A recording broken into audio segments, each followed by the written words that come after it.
welcome back to the Alternative Voice podcast, season 2. I'm Jade Nevens-Brown, the founder of Provisions Plus, and today we are joined by a very special guest, Neil Harrison. Hello. Hi.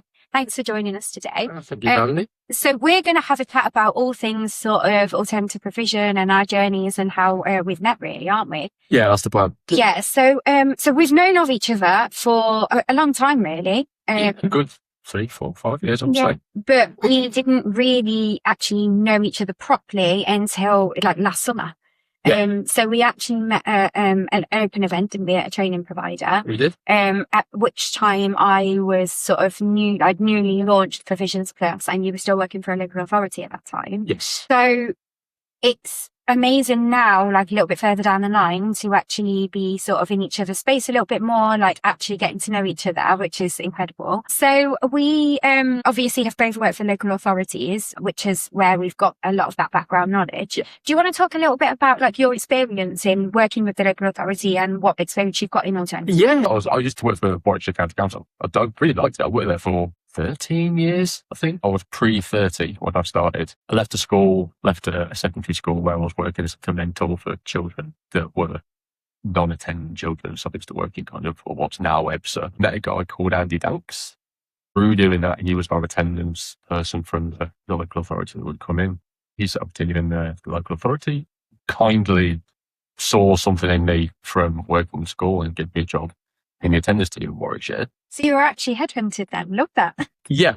Oh yeah, he's a great guy. He's lucky he's retired early. He managed to Nice. get out of the rat race in his 50s, which is good to deal with. But yeah, so he gave me this job in the Warwickshire attendance team, which started my kind of path into quality assurance, because that role was working in the mainstream schools in Warwickshire and a few in Birmingham and a few in Staffordshire. Yeah. Kind of auditing their attendance processes, their safeguarding, just their general all round, how they're looking after children and how they're trying to get EBSA children or anxious children or autistic kids to engage in school better, rather than just drawing a line under them and pretending they don't exist. Yeah, of course, yeah. So it was really good. I really thought it was a really good kind of role. From that, moved into quality assurance area in Warwickshire, which was Warwickshire's setup, I think, slightly different to COV. In our quality assurance was separate from education. Yeah, this has always confused me, like, because the models are like, we're so that to me we're in local authorities, but the approaches are so different. Yeah, so, vastly different. Yeah. So our quality assurance team is a totally separate team. So it's got like adult social care, fostering, children's homes, and then education came into that. Yeah. Specifically independent schools and alternative provision. So commissioned education, not mainstream schools. That was always dealt with in-house in the education team. So it's a little bit of a split. But yeah. So the first, I think that as a comment in 2021. Yeah. Most of the first year was spent around contract management, getting all the contracts in the right places, making sure that all the paperwork and all the ticks were in the right boxes and kind of all that sort of fun stuff. The job then went full time, which I was lucky enough to get. I spent a long time quality assuring independent schools, which I loved. What I think I realised as I've kind of moved through my career, and this is no slight on mainstream schools, but when I moved from the mainstream area to the independent sector, in the independent world, because the pressures are different, they're not they're covered by Ofsted and the independent school standards, obviously, but they can be a little bit more creative in how they deliver things. They've got small classes of 3 or 4 kids. There's a lot of 1-to-1, 2-to-1, 3-to-1 sometimes. So the kids and their well-being was the focus, because they're allowed to have that as the focus. Yeah. I think sometimes in mainstream schools, not necessarily because of the schools, but because of the pressures from everywhere else, the children sometimes don't feel like the focus. As heads and deputy heads and executive heads, they've got so many areas they need to focus on. The kids sometimes feel like they're a bit further down the pecking order than they would want to be. I think kids recognise that. Yeah, and I think that I think that's valid to say that some young children or some young people do feel that way. Yeah, because that's not meant to be as a slight on mainstream schools. Because I understand how it gets to that point. But anyway, so going back to the original point, so quality assured a lot of independent schools, met some really, really, really good people. Saw some wonderful places. Then we got in Warwickshire, there was going to be SEND and education, Ofsted come through. So the focus shifted from looking at independent schools and the APs almost to exclusively looking at APs, because independent schools have got Ofsted, they've got ISS, they've got a little bit more oversight than the NP world, which is often unregulated and people don't really understand. So the last couple of years, I've spent in and out of dozens, if not more, APs, again, in and around the area, Warwickshire, Solihull, Birmingham, Cov have got a fair few. And again, the difference from mainstream to independent, that level of warmth was noticeably different. And then from independent to AP, I thought, oh, again, this is what I really like. This is what I want to be. Yeah. The AP world is brilliant, potentially brilliant. It's got areas where obviously it can improve on the whole, but I don't think that's down to specific APs. I think it's just down to they're kind of like the forgotten child of education. They exist, they offer a wonderful service, they can be super creative. You can have care farms, construction sites, one-to-one mentoring, outreach. They can meet the needs of vulnerable kids with so much more creativity than other schools, because they haven't got the Ofsted DFE framework saying you need to educate down this particular path. Yeah. They go down that path or that path or and wherever they want. It's like fully tailored provision, doesn't it, for the young people? It's really listening to what the needs of the young people are, and AP can respond to that very easily. Yeah. It's a special place, AP. It's definitely. It is. I loved it. I thought, whilst a bit. And I think as well with AP, like we were saying earlier, there's so much heart and passion in AP, and a lot of the people that have set up alternative provisions have done that because they've recognised that there's a need, or it might be through their own story, and then that's driven by a lot of heart and passion. So obviously we've both worked with some of like the same providers as well. So when you obviously started working in AP, you were your role for the local authority at that point was to be going out and quality assuring those APs. Yes, I probably did say I was quality assurance officer. So, and obviously while I was with Coventry Local Authority, I was quality assuring some of the same training providers. So then we did know of each other, because obviously when you're out at providers and you're talking to the staff there, and they would often say, yes, and Neil from Warwickshire has been out, and I'm sure they were saying the same to you about me going out and doing visits as well. So like we were sort of very close in that respect in conversations, but never actually met during that time. It was only when I then left and launched Provisions Plus that we then obviously met, and then we've been in conversation just again, not even consistently, but like in and out of conversation since, really, haven't we? So what is it then that like draws you to AP? Why is this the space for you? Like you've worked in obviously in schools and independent schools, you've done quality assurance in different roles. What is it about AP that is special to you? It's kind of what I alluded to before. It's the level of, I was going to say the word warmth, but from a personal point of view, and I'm going to be, I'm unfailingly honest about who I am as a person. Which is what we love authenticity. I can't talk. Just be authentic. I'll go with that. I was okay at school. I was good at school when I was a kid. I understood it. I could kind of get good grades. But there were a lot of days where I would go in and I wouldn't want to be there because there's just so many people. It's just full of kids, full of staff, really loud. And it can sometimes get overwhelming. You're so right. I mean, even that, what you've just explained or described, is like my worst nightmare now as an adult. Going into that, so take away that it's a school, but if you said to me, we're going to go to here and it's going to be full of lots of people, like it's going to be full of lots of kids, lots of adults, there's going to be lots of noise, there's going to be like loud bells ringing every hour, that would be my worst nightmare. Yeah, I'd rather be somewhere else. I'd rather be here on a farm. Well, yeah, I just say, look at that, it's ridiculous. But going through that when you're 10, 11, 12, younger, older, any kind of age as a kid, when you're still struggling with who you are, you're getting loads of pressures. Oh, you need to know what you want to do. Yeah.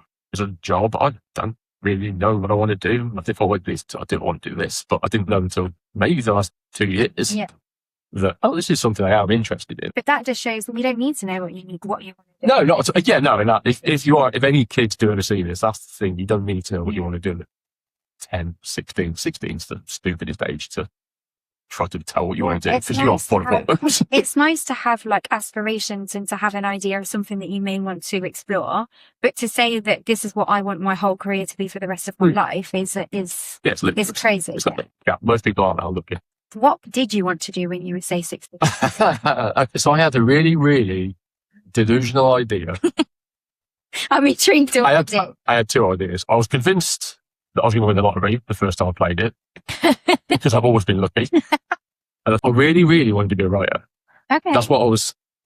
I was okay. I've got kind of random stuff published in America specifically Wow. Okay. when I was 22, I think. But going back to the original question of why do I like it, most of the ones that I went to, the heart and the passion that you were talking about earlier, that's the driving force behind it. They've recognised that there are children that struggle in mainstream schools, even in independent schools. Those children still deserve to be educated. They still deserve to have respect and empathy and all the stuff every single person on the planet deserves. Yeah.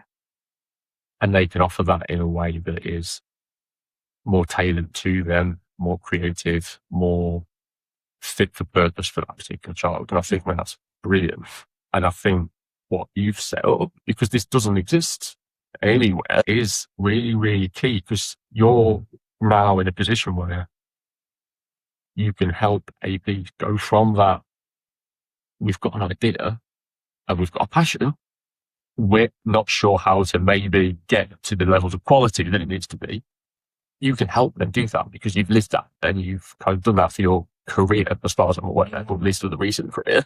Yeah, it's definitely something special to when organisations come to us and they've got this dream and they've got a vision and they've got an idea, but then not knowing how to sort of make that happen, and being an organisation that can walk them through that nicely to sort of from a very starting point to all the way through to being fully compliant and ready to take referrals.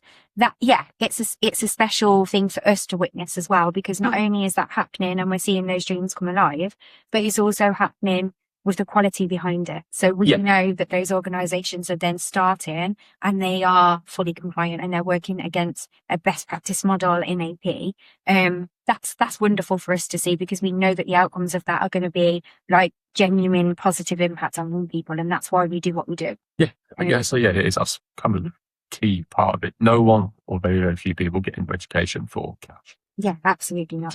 That's what this ain't going to make you rich. Not the one. Yeah, no, definitely not. But yeah, no, definitely. Like, this is one of the things I recently wrote a blog actually for an organisation about how what is the running force and like for AB, and my view is that is care and passion, because there's definitely the people that choose, because it is choice, that choose to work in AP. You've got to have that, because actually the things that they are challenged with on the daily as well, you know, that's difficult. And then it's really important. Like, one of the things that we're saying from the Provisions Plus point of view, and that we're running an initiative for this in May, is making sure that APs are looking after their staff as well, because for their staff to look after their young people, they also need to be cared for. And that can quite often be missed in the workplace generally, I think. I think so.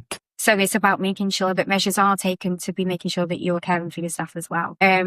Okay, so we obviously were having the same, well, not completely the same, but having similar experiences and stuff. We got to talking, and I have recently asked you if you would consider being one of our judges for Alterna Prestige. So for those of you that don't know, Alterna Prestige is our annual awards event, which shines a light on all of the excellence in AP.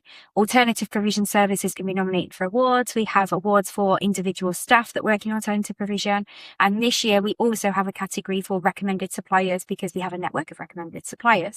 So each year we have 3 judges, and this year I have asked Neil if he would join us to be one of the judges. I'm thrilled that Neil has agreed, because I think who better to join our team of judges, because you have the experience of working in the APs. You've been in there, you've seen the quality, you've helped providers work through that quality, you've helped advise them, you know, and you see the impact that AP is having and what makes that a high quality service. And I just think, I hope so. Yeah, you absolutely have. And I think that with that understanding, that knowledge, it's just such a good good thing to have you involved as a judge because you know exactly what you're looking for. Yeah. Now, obviously, with the judges, you all evaluate independently. It's all against a weighted scale system. So Provisions Plus have nothing to do with the outcome of that. It is literally independently evaluated, which is a good thing for me. That was one of the things when I set up Alternate Prestige. I was like, I do not want to be a part of that. Like, I don't want that role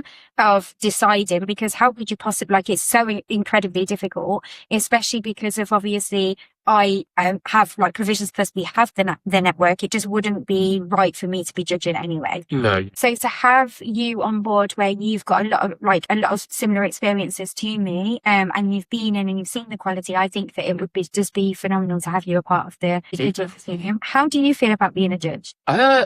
Excited, nervous, and this is going to sound really, really, really, really cheesy. I apologize. I'm going to look at the camera and not you when I say it, but kind of honoured. Yeah. So he asked me, I was like, oh, yeah. I don't think I can do it. I'm terrified. And it sounds really, really scary and it's too important. So the first couple of days I spent pulling this face. And then thought, I'm like, of course you can do it. Absolutely. You've done tenders. You can do this. And it sounds brilliant. The person that, like, obviously we both have evaluated tenders for local authorities. Yeah. It's like the system of like the evaluations for the judges is very similar to that. Like you've done that. Like you do that in your sleep. So like it's lovely to hear that you're honoured, but you are absolutely like the right person to be doing it. But yeah, I think it's going to be really good. It's really exciting. I think it's probably the best word. The more because it's been a couple of weeks since we've spoken about it, the more time I've had to digest it, the more excited I am about it. I think they're pretty good. And I think there's going to be a lot of provisions that are applying for tenders that I'm at least aware of. And it'll be interesting to see how they've come on over the last 12, 18 months since I maybe have seen them. Yeah. There's been some new ones that I've never heard of, that I've never met, that's going to be cool to kind of read about. Yeah. And I get to see a lot of, or read these sort of kind of practices. And hopefully, I mean, like throughout this, like some of the other things that we're going to talk about, you'll see some of those other services as well through like the AP Roadshow and stuff like that. But because of the way that the evaluations are set up, whether you're aware of providers or you're not aware of them, it will have no sort of influence on. So it doesn't mean that if you have known a provider that there's any sort of advantage, because with the tendering system, and I'm trying to be very open about this with everybody because I want people to understand what that evaluation system looks like, so that we can show that it is done in the fairest way. So when they come through, they go straight over to our judges, and they are all evaluated in each answer. So we ask 3 questions on the nomination forms, and each one of those answers is then graded against 5 different topics, like 5 different categories, and then weighted. So like and because that's all done independently, there's just no way that it could be unfair. Like, no, so I think, we're in a good position. We've got 3 really strong judges, all with their own experiences in AP and education, and in the employability sector as well. So we've got really sort of good judges, as part of the team, which is fantastic. And I just think the actual event itself, Alternate Prestige, is such a wonderful evening. Like, I can't wait for you to be a part of that. It's the ridiculous idea. It's just such a lovely, lovely evening. And it just, again, we've mentioned, I talk about it a lot, about the care and the passion. That event pulls all of that into one room, and I'll tell you, like, it is magical. Yeah, I can imagine. I imagine it's nice to celebrate it. It is. Because and again, AP's, historically, at least when I used to work in my school, we used AP. Yeah. But I couldn't have told you a single thing about it. It wasn't me that's putting them there. Okay. Oh, yeah, it is. Yeah. But I couldn't have told you, oh, this provider's doing this for this child, this provider's doing this for this child. It was just 2 letters on a piece of paper that would be before I started working with some of the kids. And sadly, that's still the case for a lot of people. Like, a lot of people working in schools don't understand. A lot of families don't understand. And that's why Provisions Plus is doing everything that we can to try and raise the profile a little bit. Yeah. Hopefully the AP Roadshow will help with that. But we have lots of different initiatives running throughout all the time, where we get people involved to try and sort of raise the profile and just help people's understanding and change the stigma, because there is a negative stigma. Big one. Like, marketing and stuff. I'm not a great marketer. I can understand why, if you set up an AP, getting your name out there, it's going to be difficult. Unless you're good at marketing or you're good at social media or you're good at kind of strategies. it's not the easiest thing in the world. Most people that sell APs are more dedicated to the kids and the AP itself. But I'm saying, look at us, we're ready. It's the whole of the job. Yeah, it's a skill set that I think people think is much easier than it is. And it's not, I can't do it. But when we're setting up with training providers, one of the things that I always say to them is the hardest part of this whole journey will be getting the referrals and building that rapport, or getting through the door with schools and with local authorities. That's the hardest part of the whole journey. Once you've got that and they can see what it is you're offering and they believe in that, then that's a lot easier. But that step from, okay, we've got our offer, to how do we get into tell people about that offer, that's the most difficult part of this journey. It is. I think if you set up an AP today and you want to get into Warwickshire, Cobb, Solihull, any of the kind of local authorities that are within this region, every one of those LAs is going to have their favourite providers that they've been using for 1, 2, 3, 4, 5, 6 years.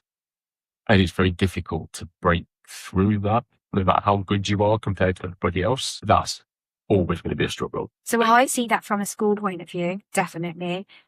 So when working for Coventry, we obviously had the framework with all of the providers on. That's grown hugely since. But whilst there, the schools it would just be sort of common practice that each year, you know that they're going to refer into that same provider. Yeah. And that's because they're comfortable with them. They know that it works. They've had results. They've seen the impact. So and if that works for them school and it works for those young people, then that's fine. But then that also makes it more difficult when new providers are coming in, because actually if they already know that's working, they've got even more work to do to prove that what they're doing can also work. But yeah, there's a lot of work. It is a difficult, that's, like I say, hardest part of the journey, definitely. It is. I think if your school or if you're an LA that's got a preferred provider, it's great. Because obviously I'm assuming you've got a preferred provider because that provider providing quality results. Yeah. But that doesn't necessarily mean that if you use provider A for all of your AP, what about the 20 kids that they don't fit that provider either? They don't fit. It's all around suitability. So if you don't use a care farm, but that's what's best for little Billy. Yeah, exactly. Why not Billy have a care farm? And that's why it should, like we said earlier about being provision AP being tailored. One of the huge chunks of work that I did, even at CAP, was around reinforcing the importance of that mapping process. So making sure that a school is looking at what is most suitable for that young person and mapping that out correctly, instead of just being like, okay, well, we know that works, so we'll send them there, because what works for one child won't work for another. No, and all you end up doing then is you've got a child who feels, and family probably, that feels let down by the school. Yeah. They'll go to an AP that isn't right for them because they've not been fully mapped out or fully kind of their needs understood. Set up to fail, yeah, that'll fail. That's another knock to the confidence. They'll go to another one that might fail, and then all of a sudden, third or fourth, which might be the one that works, that kid's already they're going in with a negative mindset from the off, whereas they should be going in thinking, it's going to be brilliant. Yeah. I'm not saying if all the mapping was done correctly, right? The fourth placement could have been the first placement. Yeah, if you understand little Billy, I've used Billy as my go-to kind of example there. There's going to be a Billy over there somewhere, so stop picking on me. But if you know who he is, or at least what he needs and what he wants and what is going to be best for him to thrive and survive, try to match all of those needs to the provision that can offer it. And again, AP is not the be-all and end-all of everything, but it's such a good tool for children that are struggling a little bit to kind of just get that confidence back in. Because ultimately, I think all kids they should do with their peers, I think. Like, sometimes with the AP, especially if it's kind of a one-to-one, there is a risk if it's a longer term, that child will miss out on a lot of the social developments that you need. So it kind of, AP should work hand in hand and in tandem with a more traditional form of education, whatever that looks like for the kids. But so they can also get their social. Where all of the work around, that's a strong reintegration. Yes. So, no worries. Strong in, strong out. I agree when it's right for the young person and they feel that everybody that is working with that young person feels that they're at a point where it would be the most suitable thing for them to be reintegrated. Yeah, to kind of go back into it. Yeah, I think so. It's got to be what's the right stage for that child. Can't just be Okay, you've done 8 weeks your is 3 done. weeks. Body Yeah, pop. yeah, no, it can't be that. Get back into school. We've not paid for. Unfortunately, that happens though. yeah, it That's does. so unfortunate. Like I've seen that time and time again, where it's a case of, okay, so little Billy won't be back next week. And it's like, what do you mean? You're telling us now that it's not going to be back next week. And a lot of the time, that's because funding has been pulled, or there wasn't the funding there initially, but it's just not being considered.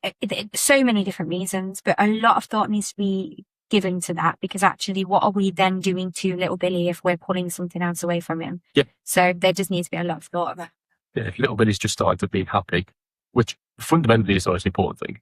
It is. Like I've worked in education for 20 years. I would still put that below safety and happiness. Yeah. Education is massively important. It is. It can't not be.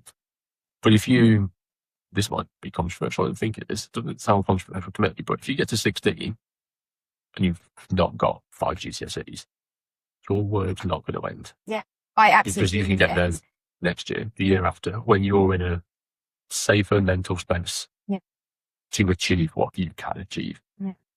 Doesn't have to be your whole life is pressured at 16. Let's just make sure you are safe and happy and well, and we can look at plan B. The safer you are, the happier you are, the better you will. Yeah, no, I agree with that. So we are going to be working together. Yes. Which is super exciting. We have obviously been in conversation around how we can pull together like our strengths and bring you as an associate to work with Provisions Plus. And I am super excited about this because I know obviously with us having similar experiences and like backgrounds working for local authorities, I just know that this is going to be incredible. I really feel that it's It will be great. So I think the exciting thing is that we obviously are bringing you on to support with the quality assurance. So you will be going out to some of our providers that are in the network to help them get through final stages of their quality assurance. Yep. Obviously, we've just launched a brand new quality assurance accreditation.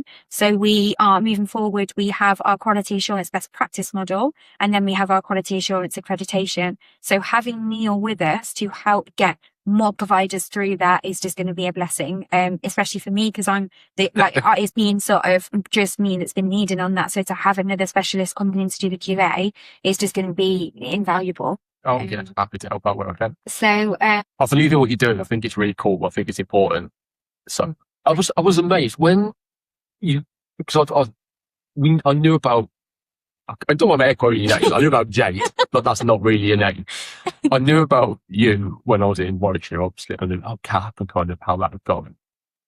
And then when you left to set up Provisions Plus, I didn't realise until I met you that this wasn't a thing that existed. There wasn't other companies like this. I thought, oh, you'll get into a kind of a market that might have the other companies like Provisions Plus that were offering what you were offering.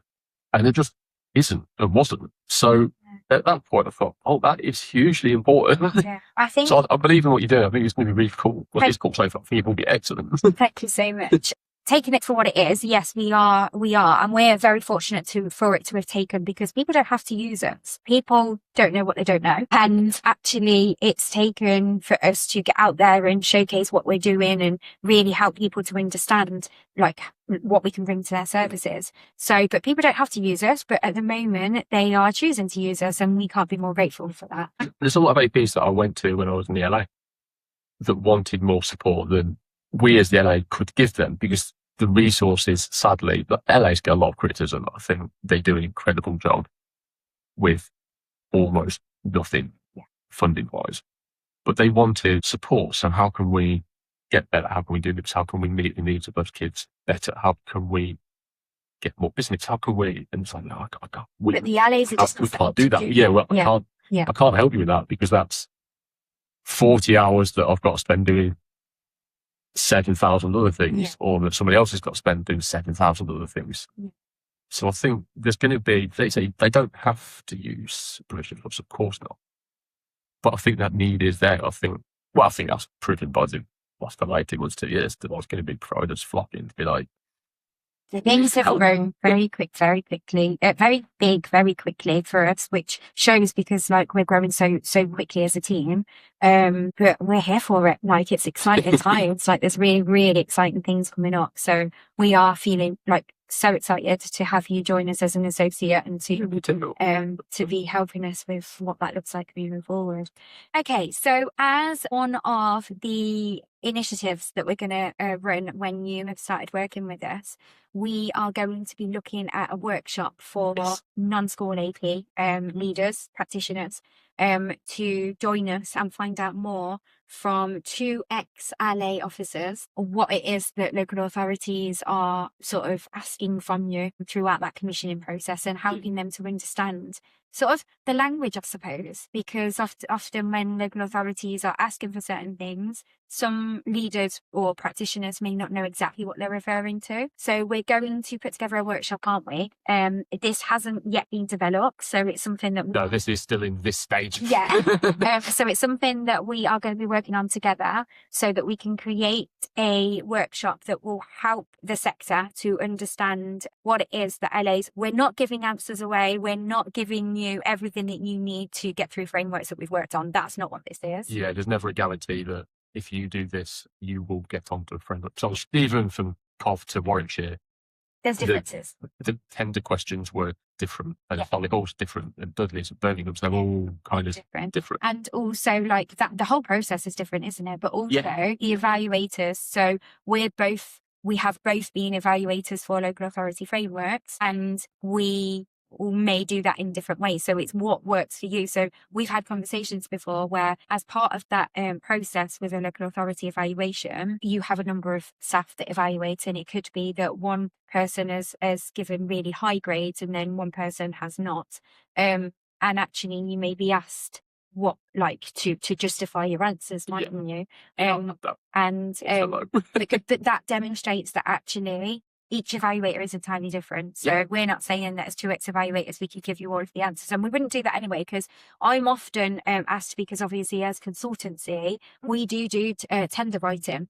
But on one of the things that I am very strict on is I will only write a tender if I know that you are doing what you should be doing and it's all in practice. Yeah, so you have to go through the quality to make sure you are good. Morally, I'm not going to write you a tender saying that you're doing everything really well and then you, in practice, you're not, because that's not what provision specialist is about. I think that makes sense. That's a good point. So, and that could be a difficult conversation sometimes for people, but actually, like, that's what we stand for. So high quality. So, but so we are going to be putting together a workshop. All of the details will come soon when we know sort of when we're going to run that and what that looks like. But that's super exciting because that's something that we're going to be working. That's going to be one of the first things that we're going to be working on together, isn't it? Yeah, the first kind of joint, because I think everything else is me jumping on things you've already developed and you're already doing, just to help out from there, just to give you some time. Breathe. Whereas this will be the first thing that's like fully collaborative. That we're going to be developing together. So really excited about that. So thank you so much for joining us today. Like, it's been an absolute pleasure having you at the Hub. It always is. And just talking to us a little bit about like your journey and the importance of AP and the things that we're going to be having you involved in. So thank you for joining us. We are really, as a whole team, we're really excited about you getting more involved with the work that we're doing. So we can't wait for you to get started now. No, it's going to be good. I can't wait either. I think that we've got a very exciting future ahead of us working together. So let's get started with that, shall we? Yeah.